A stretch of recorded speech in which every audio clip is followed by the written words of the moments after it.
একটা কঠিন টাইপের মানুষ হতে শিখুন। মনের মধ্যে জেদ তৈরি করুন।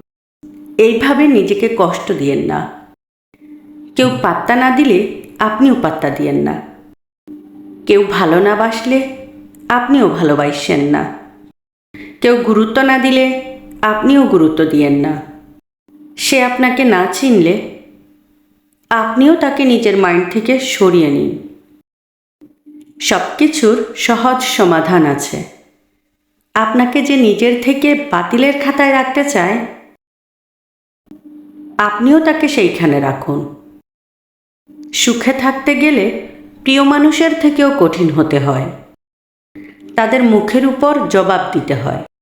আসলে ভালোবাসার সম্পর্কে যখন আপনার অনুভূতি শূন্য, যেখানে আপনার বিন্দু পরিমাণ সম্মান নেই, যেখানে অযত্নে অবহেলায় পড়ে থাকা লাগে, সেই স্থান ত্যাগ করতে শিখুন। পৃথিবীতে আপনার ভালো আপনি নিজে ছাড়া কেউ বোঝার ক্ষমতা রাখেন না। বিশ্বাস করেন, দুঃখিনীর দুঃখ আজীবন থাকে না। একটা মানুষের দুঃখ আজীবন দীর্ঘস্থায়ী হয় না। একজন মানুষ দীর্ঘদিন ভালোবাসার অভাবে ভোগে না।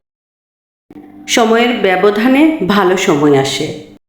ভরসা রাখুন, ধৈর্য ধরুন, আল্লাহ আছেন।